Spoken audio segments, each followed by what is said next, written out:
Let's learn about current accounts in English and Sinhala.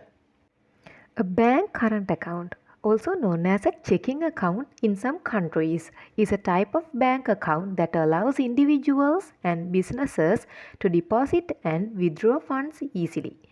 It is designed for everyday financial transactions such as paying bills, receiving income, and making purchases. Current bank account is opened by businessmen who have a higher number of regular transactions with the bank. It includes deposits, withdrawals, and contra transactions. It is also known as demand deposit account. Current account can be opened in cooperative banks and commercial bank. Let's see the required documents to open a current account. Number 1. Account mandate. Number 2. Know your customer form KYC. Number 3. National identity card or valid driving license or valid passport that carries the NIC number. Number 4. Address verification document. If the address given to the bank is different from the national identity card or driving license. Fifth document is account introduction. There are so many current account types in Sri Lankan banks. Now let's see about the initial deposit amount of the current account. If you are opening a personal current account, 15,000 rupees will be the minimum required amount.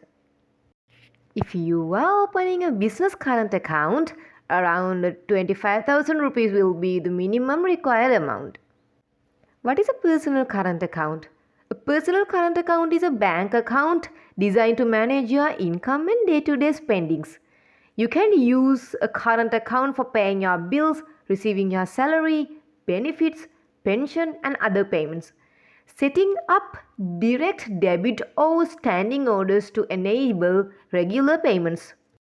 What is a business current account? A business current account is a type of account specially designed for business owners.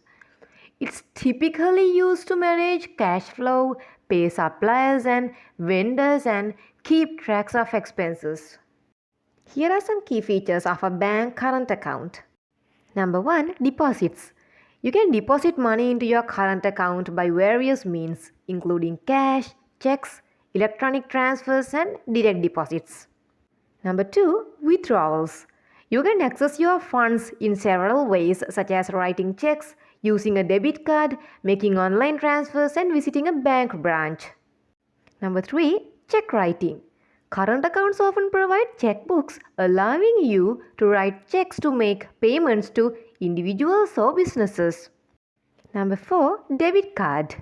Most current accounts come with a debit card, which allows you to make purchases at retail stores, withdraw cash from ATMs, and conduct online transactions.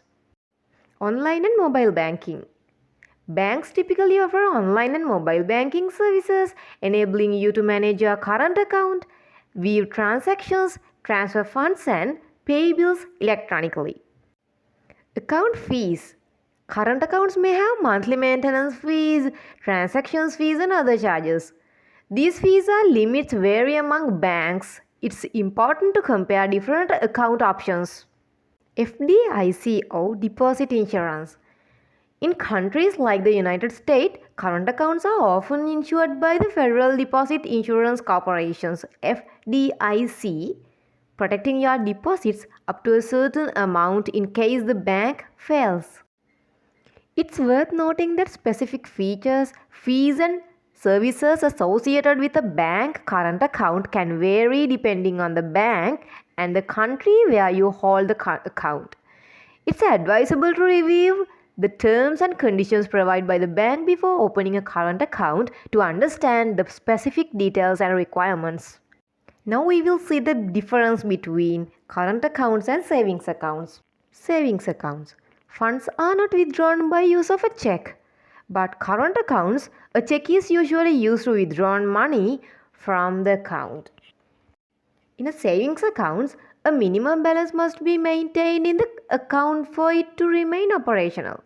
But current account, no minimum balance is required when making withdrawals from the account. In savings accounts, frequency of withdrawal may be regulated by the bank policy. But the current account, any amount of money can be withdrawn at any time as there is no restrictions on the maximum to be withdrawn. And in a savings accounts, overdraft are not usually allowed. A certain minimum deposit maintained on the account may qualify to earn interest, and a notice is required in case one wishes to withdraw beyond a certain maximum. And in current accounts, may allow overdraft to customers. Money on these accounts doesn't earn interest, but there is no restrictions on the frequency of withdrawals from the account. ජංගම ගිණුම්. බැංකු ජංගම ගිණුමක් සමහර රටවල චෙක්පත් ගිණුමක් ලෙසත් හඳුන්වනවා.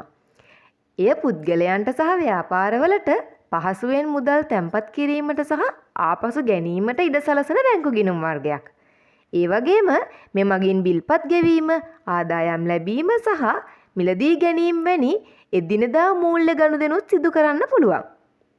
සාමාන්‍යයෙන් ජංගම බැංකු ගිණුමක් විවෘත කරන්නේ බැංකුව සමග නිත්‍ය ගනුදෙනු වැඩි සංඛ්‍යාවක් ඇති ව්‍යාපාරිකයින් විසිනුයි. මෙම නිත්‍ය ගනුදෙනු වලට තැන්පතු, මුදල් ආපසු ගැනීම සහ ප්‍රතිවිරුද්ධ ගනුදෙනු ඇතුළත් කරන්න පුළුවන්. මෙය ඉල්ලුම් තැන්පතු ගිණුමක් ලෙසත් හඳුන්වනවා. සමුපකාර බැංකු සහ වාණිජ බැංකුවක ජංගම ගිණුමක් ආරම්භ කරන්න පුළුවන්. අපි දැන් බලමු ජංගම ගිණුමක් විවෘත කරන්න අවශ්‍ය වන ලිපි ලේඛන මොනවද කියලා. ගිණුම් විධානය account mandate. ඔබේ පාරිභෝගික පෝරමය KYC. ජාතික හැඳුනුම්පත හෝ වළංගු රියදුරු බලපත්‍රය හෝ ජාතික හැඳුනුම්පත් අංකය සහිත වළංගු ගමන් බලපත්‍රය. ලිපිනය සත්‍යාපන ලේඛන. බැංකුවට ලබා දී ඇති ලිපිනය ජාතික හැඳුනුම්පත රියදුරු ගමන් බලපත්‍රයේ සඳහන් ලිපිනයට වඩා වෙනස් නම් ඒ සඳහා ලිපිනය සත්‍යාපන ලේඛනයක් ඔබ ඉදිරිපත් කළ යුතුයි. ගිණුම් හැඳින්වීම. දැන් අපි බලමු ජංගම ගිණුමක මුල් තැන්පතු මුදල් ගැන. ඔබ විවෘත කරන්නේ පුද්ගලික ජංගම ගිණුමක් නම් අවම තැන්පතු මුදල රුපියල් 15000ක් හෝ ඊට වඩා වැඩි මුදලක් විය යුතුයි. ඔබ විවෘත කරන්නේ ව්‍යාපාර ජංගම ගිණුමක් නම් එහි අවම තැන්පතු මුදල රුපියල් 25000ක් හෝ ඊට වඩා වැඩි මුදලක් විය යුතුයි. අපි දැන් බලමු පුද්ගලික ජංගම ගිණුමක් කියන්නේ මොකක්ද කියලා. පුද්ගලික ජංගම ගිණුමක් කියලා කියන්නේ ඔබගේ ආදායම සහ එදිනෙදා වියදම් කළමනාකරණය කරගන්න නිර්මාණය කරලා තියෙන බැංකු ගිණුමක්. මෙමගින් ඔබේ බිල්පත් ගෙවීම, ඔබේ වැටුප්, ප්‍රතිලාභ, විශ්‍රාම සහ අනෙකුත් ගෙවීම ඔබට ලබා ගන්න පුළුවන්. සහ නිත්‍ය ගෙවීම සක්‍රීය කිරීම සඳහා ඍජු හෝ ස්ථාවර නියෝග පිහිටවන්නත් පුළුවන් ඔබට මේ ජංගම ගිණුමක් හරහා. දැන් බලමු ව්‍යාපාර ජංගම ගිණුමක් කියන්නේ මොකක්ද කියලා. ව්‍යාපාර හිමිකරුවන් සඳහා විශේෂයෙන් නිර්මාණය කරලා තියෙන ගිණුම් වර්ගයක් තමයි මේ ව්‍යාපාර ජංගම ගිණුම් කියලා කියන්නේ. මේ සාමාන්‍යයෙන් මුදල් ප්‍රවාහය කළමනාකරණය කිරීමට, සැපයුම්කරුවන්ට සහ වෙළෙන්දන්ට ගෙවීමට සහ වියදම් පිළිබඳව සොයා බැලීමට භාවිතා කරන්න පුළුවන් ගිණුම් වර්ගයක්. දැන් අපි බලමු බැංකු ජංගම ගිණුමක ප්‍රධාන ලක්ෂණ මොනවද කියලා. තැන්පතු, මුදල්, චෙක්, විද්‍යුත් මාරු කිරීම සහ ඍජු තැන්පතු ඇතුළු විවිධ ක්‍රම මගින් ඔබට ඔබගේ ජංගම ගිණුමට මුදල් තැන්පත් කරන්න පුළුවන්. අංක 2 මුදල් ආපසු ගැනීම. චෙක්පත් ලිවීම, ඩෙබිට් කාඩ් පතක් භාවිතා කිරීම, මාර්ගගත මාරුවීම් සිදු කිරීම හෝ බැංකු ශාඛාවකට පැමිණීම වැනි ක්‍රම කිහිපයකින්ම ඔබට ඔබේ අරමුදල වෙත ප්‍රවේශ වෙන්න පුළුවන්. අංක 3 චෙක්පත් ලිවීම. ජංගම ගිණුම් බොහෝ විට චෙක් පොත් සපයන අතර පුද්ගලයන්ට හෝ ව්‍යාපාරවලට ගෙවීම් කිරීමට චෙක්පත් ලිවීමට ඔබට ඉඩ සලසනවා. Debit card. බොහෝ ජංගම ගිණුම් ඩෙබිට් කාඩ් පත් සපයනවා. ඒ මගින් ඔබට සිල්ලර වෙළඳසැල් වලින් මිලදී ගැනීම කටයුතු කිරීමට, ස්වයංක්‍රීය ටෙලර් යන්ත්‍ර වලින් මුදල් ලබා ගැනීමට සහ මාර්ගගත ගනුදෙනු කිරීමට හැකියාව ලැබෙනවා. ඔන්ලයින් සහ ජංගම බැංකුකරණය. බැංකු සාමාන්‍යයෙන් ඔන්ලයින් සහ ජංගම බැංකු සේවා සපයන අතරම ඔබට ඔබගේ ජංගම ගිණුම කළමනාකරණය කර ගැනීමට, ගනුදෙනු බැලීමට, අරමුදල් මාරු කිරීමට සහ ඉලෙක්ට්‍රොනිකව බිල්පත් ගෙවීමේ හැකියාව මගින් ලැබෙනවා. ගිණුම් ගාස්තු. ජංගම ගිණුම් වල මාසික නඩත්තු ගාස්තු, ගනුදෙනු ගාස්තු සහ වෙනත් ගාස්තු තිබිය හැකියි. මෙම ගාස්තු සහ සීමාවන් බැංකු අතර වෙනස් වෙනවා. එබැවින් විවිධ ගිණුම් විකල්ප සංසන්දනය කිරීම අතිශයින්ම වැදගත් කාරණයක් වෙනවා. FDIC හෝ තැන්පතු රක්ෂණය. එක්සත් ජනපදයේ වැනි රටවල ජංගම ගිණුම් බොහෝ විට ෆෙඩරල් තැන්පතු රක්ෂණ සංස්ථාව FDIC විසින් රක්ෂණය කරලා තියෙනවා. මොකක් හරි හේතුවක් මත බැංකුව කඩා වැටීමකට ලක් වුණොත් ඔබේ තැන්පතු මුදල යම් මුදලක් දක්වා ආරක්ෂා කිරීම මෙම රක්ෂණ සංස්ථාව මගින් සිදු කරනවා. බැංකු ජංගම ගිණුමක් හා සම්බන්ධ විශේෂිත විශේෂාංග ගාස්තු සහ සේවාවන් බැංකුව සහ ඔබගේ ගිණුම දරන රට අනුව වෙනස් වෙනවා. ඒ හේතුව නිසා නිශ්චිතව විස්තර ලබා ගැනීමට සහ අවශ්‍යතා අවබෝධ කර ගැනීමට ජංගම ගිණුම විවෘත කිරීමට පෙර බැංකුව විසින් සපයනු ලබන නියමයන් සහ කොන්දේසි සමාලෝචනය කිරීම අනිවාර්යෙන්ම වැදගත් කාරණයක්.